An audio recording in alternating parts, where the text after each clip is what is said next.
Dr. Ken, are you ready to go? I look so forward to having him come this evening. I'm ready to leave. Is that what you're asking? Ready to come and share with us, because the things that he has to share, I think, are terrific for our understanding and help us ask very good questions as to what's going on.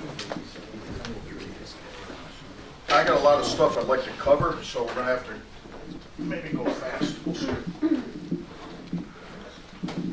Anybody ever heard of the term apophenia? Oh, did I get you? It's a tendency to perceive meaningful connections between unrelated things. And humans have propensity to seek patterns in random information. Everybody does this. It doesn't make a difference what your political bent is or your education. And in fact, if we didn't do it, we wouldn't be able to survive. We see patterns, we create patterns. When you're in a doctoral program, depending on where I guess you're doing it and what the focus is, you're forever having to justify your claims. It's not enough just to say, well, obviously you can see this, and you can see the pattern, can't you? Yeah, of course I can, because I find patterns in everything. But does it really mean anything? Does that make sense? Mm-hmm. Now, I heard a thing that Dr. Fauci was reportedly saying, kind of under his breath, that he wore the juice. Now, look, this was reported by, I don't know. We'll get back to that in a minute. We'll get back to that in a minute. Do you guys know what the Dunning-Kruger effect is? Yes. You do. Well, so I want to talk about that real quick. This article here describes it. I'm going to kind of go through it quickly. At 5'6", 270 pounds, the bank robber was impossible to miss, and on April 19th, 1995, hit 2 Pittsburgh banks in broad daylight. Security cameras picked up good images of his face. He wore no mask and showed him holding a gun to the teller. Police made sure the footage was broadcast on the local 11 o'clock news. A tip came in within minutes, and just after midnight, the police were knocking on the suspect's door. Identified as MacArthur Wheeler, he was incredulous, and he said, and this is what I found interesting, but I wore the juice. Wheeler told police he rubbed lemon juice on his face to make it invisible to security cameras. This is a true story. Detectives concluded he was not delusional, not on drugs, just incredibly mistaken. Wheeler knew that lemon juice is used as invisible ink. Logically, then, lemon juice would make his face invisible to cameras. He tested this out before ice, putting juice on his face and snapping a selfie with a Polaroid camera. There was no face in the photo. Police never figured that out. But most likely, Wheeler was no more competent as a photographer than he was as a bank robber. The lemon juice stung. So anyways, he goes into the annals of the world's dumbest criminals, and it brought attention to David Dunning, a Cornell psychology professor, and he saw in this tale of dim-witted woe something universal. Those most lacking in knowledge and skills are least able to appreciate that lack. Does that make sense? Yeah. This observation would eventually become known as the Dunning-Kruger effect. So the idea is that, not only aren't you actually knowing what you're talking about, you lack the ability to know that you don't know. Makes sense, yes? Yes. Now, if you put people in public debates, this is the classic thing. You've got one person who knows very little but is convinced they know everything. They're the loudest. They're talking, they've got answers, they're sure of themselves. Then you might have a third person who might be a student, might be a graduate student or something, and they're very cautious, they're not too sure. But then you have the professor, right? This guy's been around a long time, and he says things, but it's kind of with a little bit of, he hedges his bets a little bit. He says, well, maybe, but we think so, but at this point, but later it could be something else. Now the one down, the Dunning-Kruger person, I'm going to tell you right now, and this is how it is, and blah, blah, and they get up and bet. Who wins the public debate most of the time? Dunning-Kruger. You bet. They know what they're talking about, they're sure of it, they've got morals, they're directed. That other poor slob isn't sure about anything. You got the point, yes? It's important. It's very important. I was asked, why do you go talk to that Tea Party group? I said, why not? Why not? I'm not there to necessarily champion their cause or not champion. I would give this talk to anybody. I just gave a talk, I don't know, a week or two ago at the Marvin House for a bunch of nice old ladies. Do you guys know about those? You ever been there? So at the end, one lady kept staring daggers into me. I could tell she wasn't happy. I don't know if it was something about her. The Tea Party. No, I don't think, maybe she knew about that. That could be, maybe she did.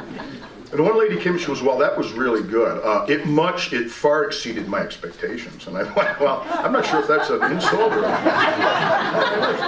How low was your expectation? I don't know. But I would give this talk to anybody. It doesn't matter to me. I would be at JCC or wherever. And I've lectured all over the country. I've lectured in Europe. I've lectured in Canada. It doesn't matter to me so much, because I believe the thing that I absolutely support is the idea of the free exchange of information and knowledge without any kind of limitations to that. That's not happening today. That's a problem. Particularly if the people who are out there pushing agendas are the Dunning-Kruger type of folks. You see what I'm saying? So, so today I want to talk a lot about this article, How Fauci Fooled America. You guys, some of you are familiar with it. Some might not be. It was published in Newsweek. I'm going to butcher this guy's name. Bhattacharya and Martin Kulldorff, or I think it's what it is, Kulldorff. One guy's from Harvard and the other, I believe, is from Stanford, right? Yep. So we're going to go through the article a little bit. But let's talk about this for a minute. Which drug would you prescribe? Patients with congestive heart failure were enrolled in, can you see it okay? I changed it around to give you better contrast, so hopefully everybody can see it a little better. Patients with congestive heart failure were enrolled in 2 studies to evaluate the effect of 2 drugs on hospitalizations for chronic heart failure. Fixatan, these are made up by the way, these aren't real drugs, versus a placebo, and correctopril versus a placebo. And they gave a relative reduction rate of 60% and 35%. We'll get to what this all means. Relative risk reductions are all around us. They use this as an advertising ploy for people. Everybody gets this. Bacon package says 50% less sodium, 33% off new arrivals. The cereal box says now 50% more, right? Lipitor reduces the risk of heart attack by 36%. What are they really talking about? Now, in the everyday thing, the everyday world, we take that wrong. We don't really understand, most of us, what they're talking about. The question really is, where did this reduction start from? Right. Or where did it come up from? Now, I had a young guy, was a student of mine, just got hired on as a corrections officer, and he said, you know, they said violent attacks are up a third on a corrections officer. And I said, well, compared to what? Yeah. Like if it was like 2 last year? Yeah. That's not a whole lot, is it? No. Correct. So a little of nothing is nothing. Yeah. But if I want to amplify the effect, right, I can say it, I'm not lying, or if I want to downplay the effect. So there's a little trick that happens, and this happens in all the medical literature and everything else all the time. So my goal tonight is to get you guys not so bogged down with the details, but to get the concept through to you. Relative risk reduction numbers tend to be higher than absolute risk reduction, and that's an important thing to understand.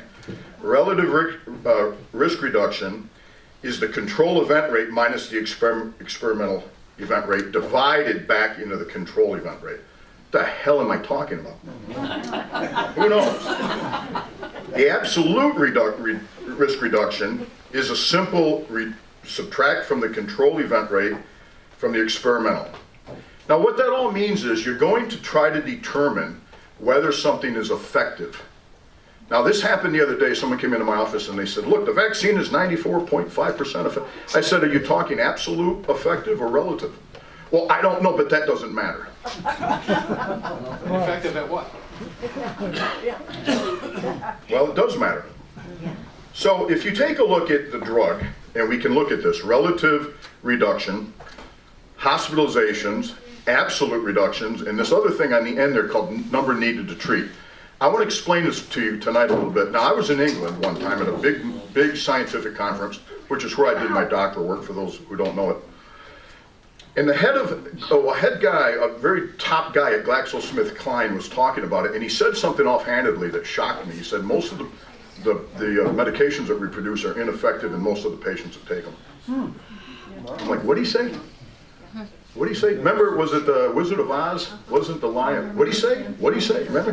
That's how I was like that dude. I'm like, what do you say? So I got on the phone with an old friend of mine who's been a research guy in the pharmaceutical industry forever, and he went, yeah. Well, so what? So what? I mean, it was shocking to me. So that led me over to the Department of Epidemiology. And that's when I first heard about number needed to treat. And what that number is, how many people have to get a treatment for one person to benefit? Now, it should be one, right? Each person who gets it is benefited. It turns out it's not that. You'll be shocked when you hear some of the numbers. But how do you come up with that? Well, relative reduction is the idea that, okay, we're treating this, we're seeing what this particular thing does in relationship to this thing. That's it. All we're going to say is, now, it's kind of like saying, well, it's 50%. If I told you something's going to reduce your chance of heart disease or something else by 50%, and I said, let's just think about, this is an 1.5 ounce shot. So if we take a look at that and I say, I can reduce your risk by half, 50% of that, that sounds pretty good. But the question has to be, out of what? What's my initial risk? Right? Well, if we take this thing, you got 128 ounces in this thing. You're talking about reducing it by half when your chance was only this out of this.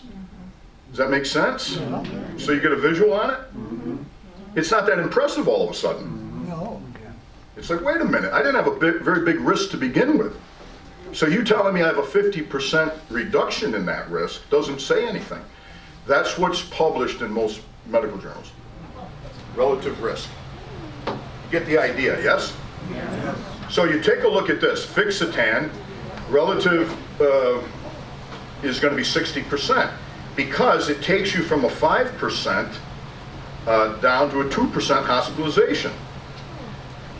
That's pretty good. 33. You divide that into 1, it gives you a number needed to treat. 33 people have to get that drug for one person to benefit. The other one turns out to be 6. Which one would you choose if you were the doctor? All right, well, let's continue on with this. So, COVID vaccine efficacy. November 9th, they said Pfizer announced a greater than 90% efficacy rate, right?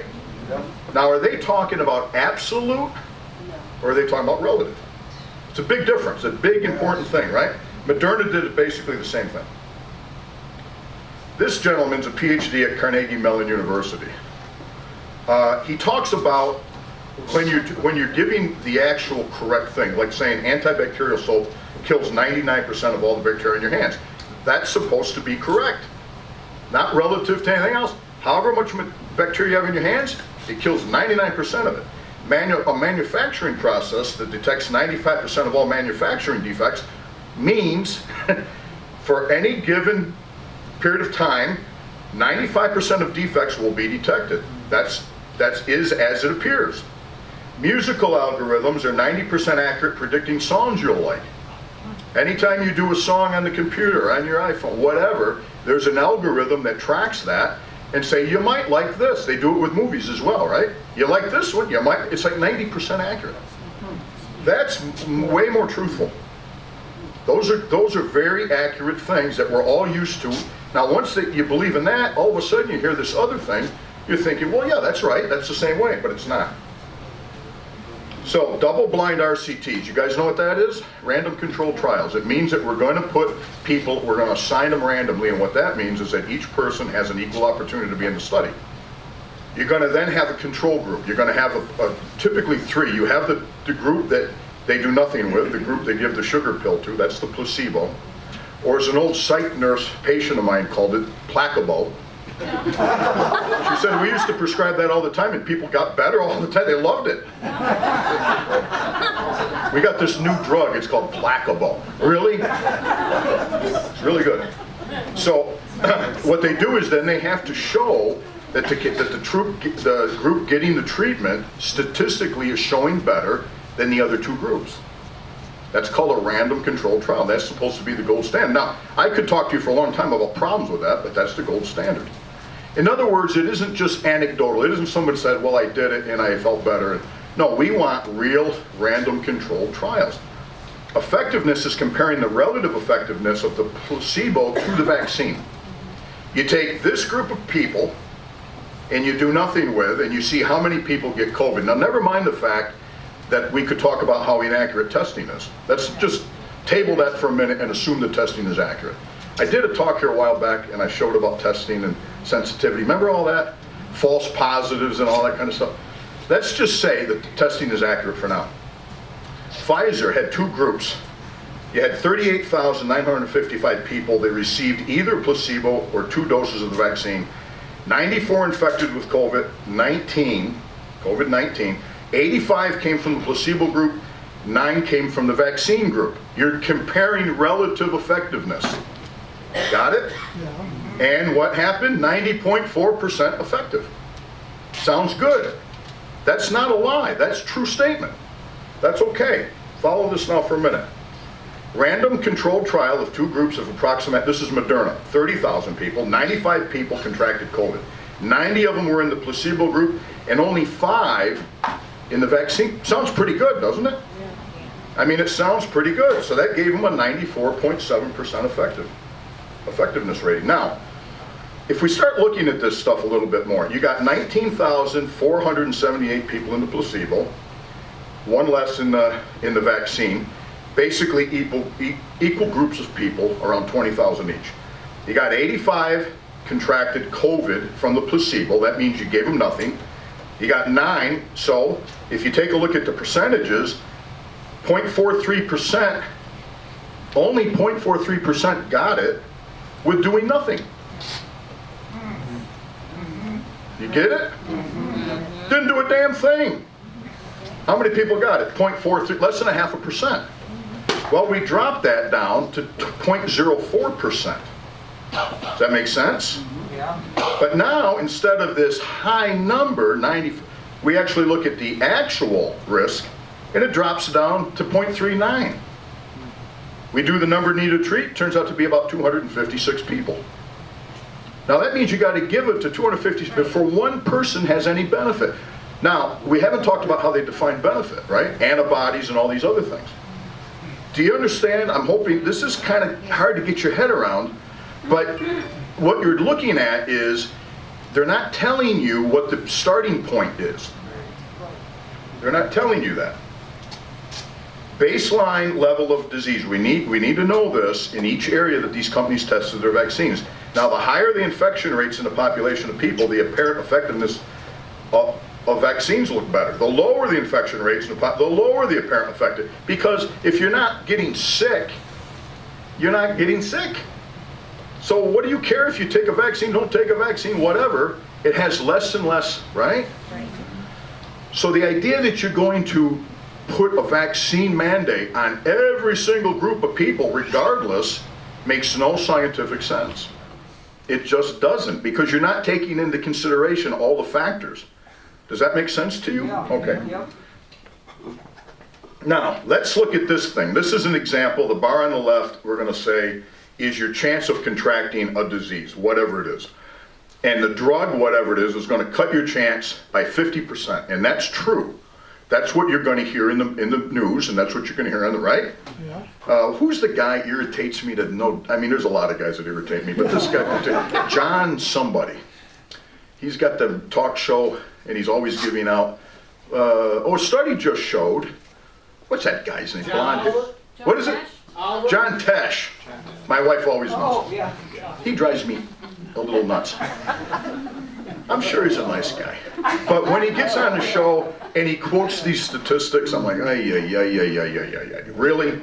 Do you have any idea what you're talking about? No. But that would be something you'd hear on a show like that.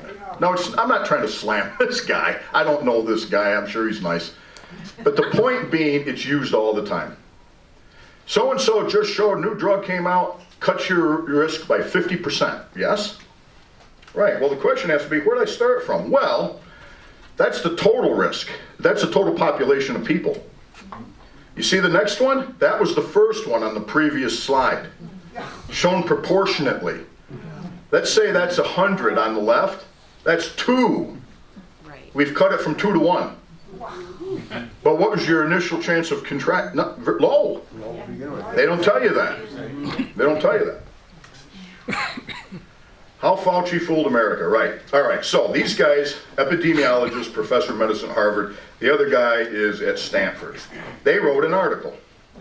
And they said, I'm going to go through this with you. So this is basically their article. They said, unfortunately, Dr. Fauci got major epidemiological and public health questions wrong. Reality and scientific studies have now caught up with him. But not with public opinion. Big difference, right? Natural immunity. By pushing vaccine mandates, Dr. Fauci ignores naturally acquired immunity. We just talked about that, right?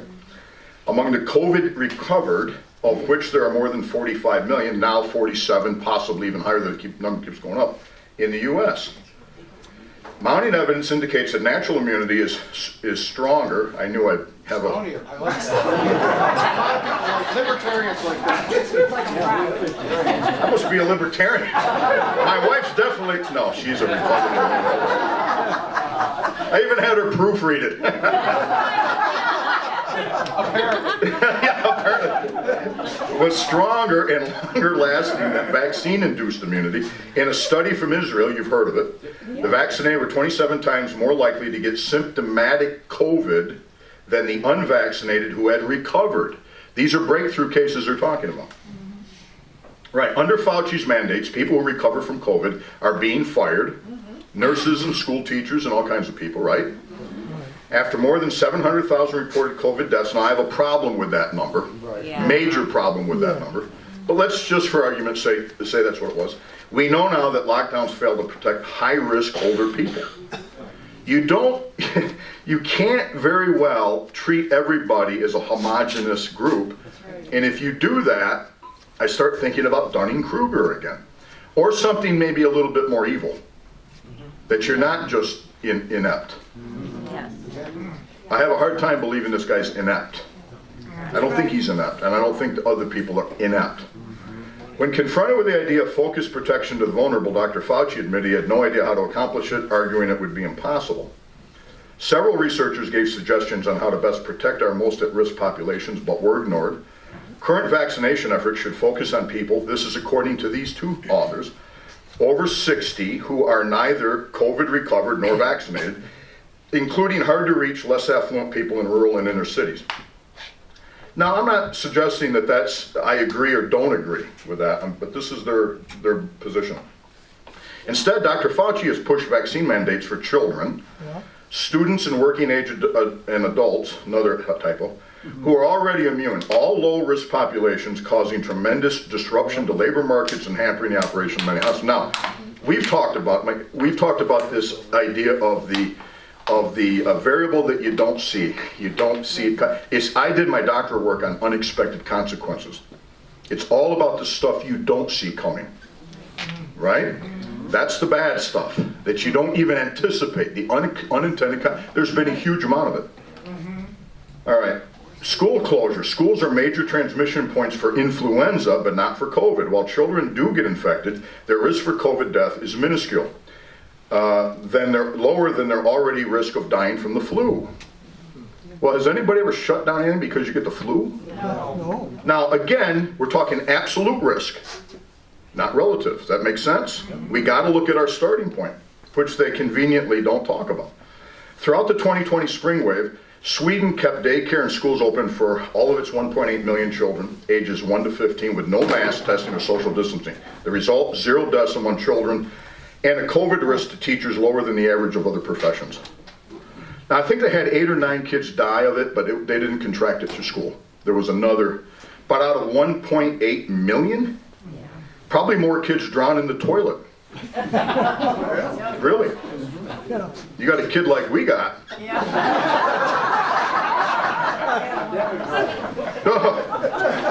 Try to reason with him sometime. He comes up to me the other day, he goes, Dad, he's 5. He goes, how do you spell in? I said, you mean like something goes in something? No, I mean like infinite. Infinite power. That's my new nickname. 'Cause I have infinite. I'm sure you do. So, in the fall of 2020, most European countries followed suit with similar results. Considering the devastating effects of school closures on children, Dr. Fauci's advocacy for school closures may be the single biggest mistake of his career. I would argue with that. He's done a lot worse, in my opinion. I agree. A Danish study found no statistically significant difference between masking and not masking when it came to the coronavirus. A Bangladesh study with a 95% confidence interval showed that masks reduced transmission between 0 and 10%. Hence, masks are either of zero or very limited benefit. There are many more critical pandemic measures that Dr. Fauci could have emphasized, such as better vaccination in schools and hiring nursing home staff with natural immunity. He's ignoring all of those other things. Contact tracing. Now this one, pardon my French, pisses me, close your ears, pisses me off. Sorry, I should have said it before I said it, pisses me off. I screwed it up, I'm sorry. I can't get anything right tonight. So we get called, my wife gets a call from a contact tracer the other day because some kid supposedly touched, right? What did this nice person ask you? What gender does he identify as? 10-year-old son. Our 10-year-old son. What he identifies as. Oh my gosh. 10-year-old boy. We want to know what's bad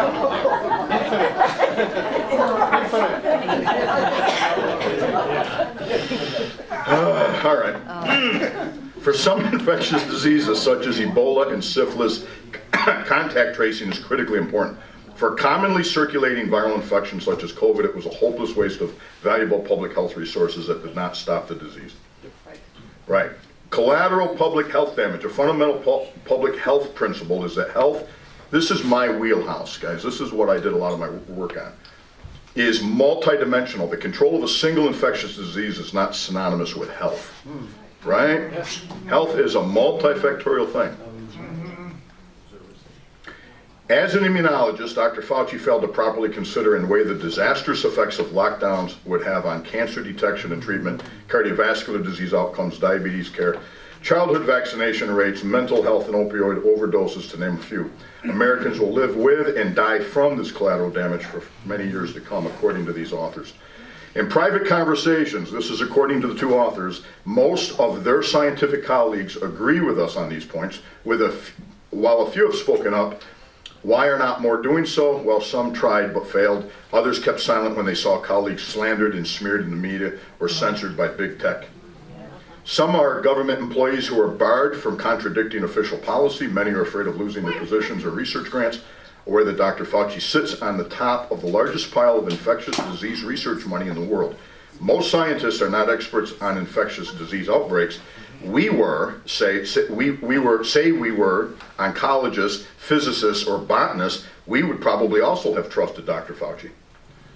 The evidence is in. Governors, journalists, scientists, university presidents, hospital administrators, and business leaders can continue to follow Dr. Anthony Fauci or open their eyes. After 700,000 plus COVID deaths and the devastating effects of lockdowns, it's time to return to basic principles of public health.